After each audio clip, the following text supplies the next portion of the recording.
After graduating from the institute, Nastya got a job in an organization where Kirill was already working. He immediately noticed the modest pretty girl. As an old-timer, he gave her a tour of the building, and after work he waited for her by car at the exit. So they began to meet, and 6 months later they got married. Kirill had recently bought an apartment. There was no money left for repairs. Nastya's parents helped. The young enthusiastically set about furnishing their first nest. They went shopping, chose wallpaper. In the evenings they glued them themselves. Sometimes they called their friends for help. The work went on cheerfully and quickly. Nastya chose furniture and all the necessary things for comfort. The end of the renovation was celebrated loudly and widely. Now only to live and be happy. Isn't it great? Let's wait with the kids. We'll go on vacation.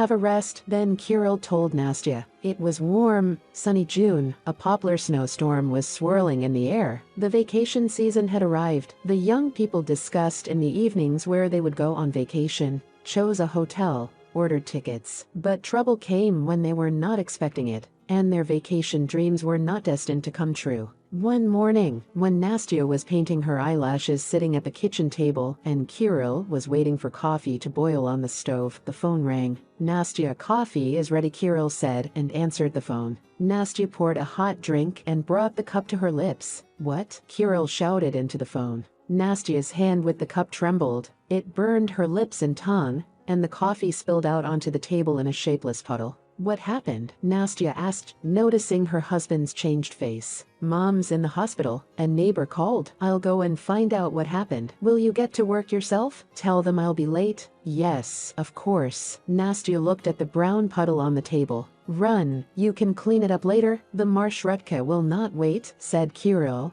and Nastya obediently ran to work. She was hurriedly walking to the bus stop when Kirill passed by and honked briefly. Nastya waved after him, licking her burned lips. "What's wrong with Mom?" Nastya asked when Kirill arrived at the office 3 hours later. "Not good. Mom is paralyzed. The right half of her body doesn't work. She can't speak. The doctor said that the chance of recovery is small. She can't live alone. So let's take her in. What's there to think about? Or do you want me to go to her house after work every day? She needs to be fed, her diapers changed, and this way we won't have to waste time on the road." Kirill agreed. It even seemed to Nastya that he had been expecting this proposal from her. 3 weeks later, Isolda Lvovna, Kirill's mother, was brought home from the hospital. Nastya and Kirill gave her their bedroom. "Shall we take turns taking vacations, taking care of her? How can we leave her alone?" asked Nastya in a whisper in the kitchen. "Nastya, you're a woman. It's more convenient for you to take care of her. Stay home tomorrow,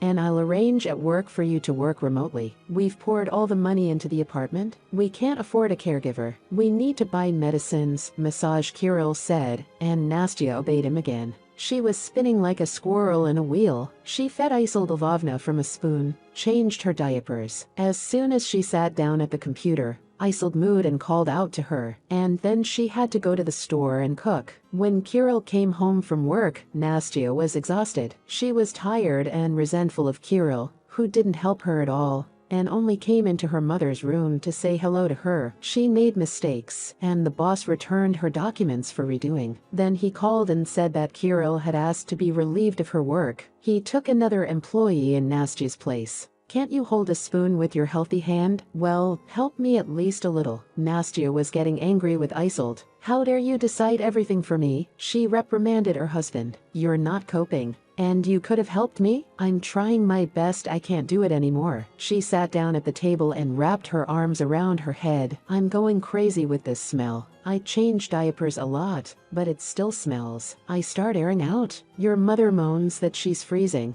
But you're the one who offered to take your mom in. I didn't force you," Kirill said. Nastya gasped at these words. It turns out that she herself took on this burden. One day Kirill came home at night after a corporate party. Nastya was waiting for him, did not sleep. They fought again, yelling at each other, quarreled almost every day. Nastya was sick of it. She opened the closet and began to take out of it her dresses with hangers, throw them on the couch. "That's it. I can't take it anymore. It's your mom. You take care of her. I'm leaving." Suddenly there was a mooing sound from the bedroom. "What now?" Nastya shouted, flying into Isolde's bedroom. There were tears in Isolde Lvovna's eyes. A wet trail glistened on her temple all the way to her ear. Nastya came over and wiped it away with a towel. Isolde grasped the hem of Nastya's nightgown with her healthy hand and mumbled, "Don't go, don't go." Nastya sat on the edge of the bed and cried with helplessness. Isolde stroked her head. "I'm sorry. I'm tired. Forgive me." Nastya jumped up and rushed out of the room. She ran into her husband at the door. Nastya gave him an angry look.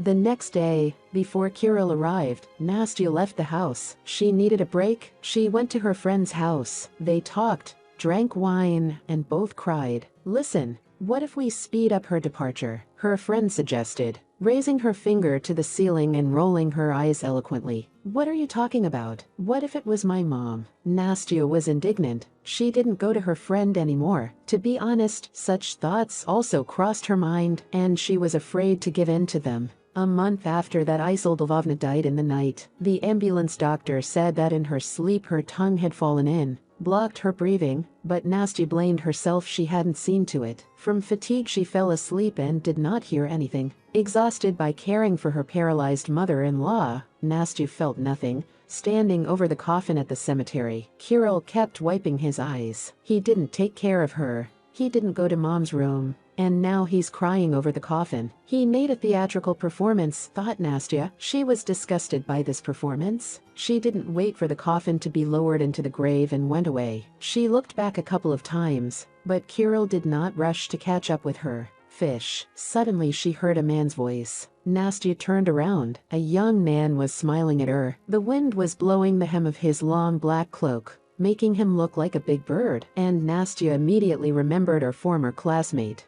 Danya Golyabev.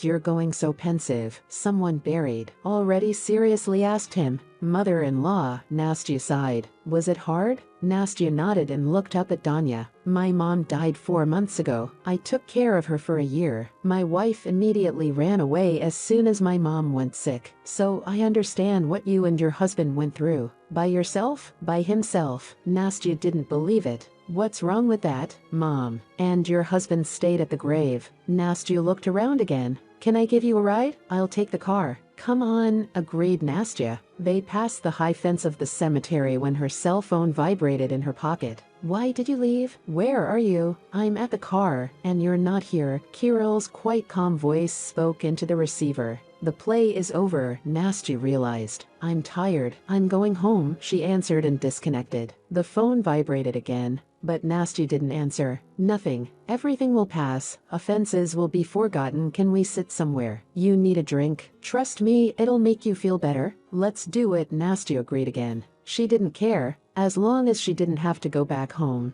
where the smell of sickness was embedded in the walls and things. At the wake they'll say what a good woman Isolde was. Her husband will cry again, but no one came to help. I alone sat with her for 24 hours, breathing in the odor. Nastya shuddered. They went into a cafe, and Danya ordered wine. When Nastya took the first sip, she could hardly resist drinking the wine in one gulp. It was tart and very pleasant. Nastya suddenly realized that she had not enjoyed it for a long time. The glass was quickly empty and Danya poured more. Nastya started drinking again, as if she couldn't quench her thirst. "Hey, not so fast. Have a snack." Danya pushed a plate with some salad to her. Then Nastya told her story and couldn't stop. Danya listened attentively, without comment, without interrupting. He covered her hand with his warm big palm, soothing her, and Kirill never did that. "He hasn't touched me at all lately. Not even in bed." "Is this really the end of our love, of our family? Isolde Lvovna is dead. Everything can be brought back. But do we have to?" Nastya thought.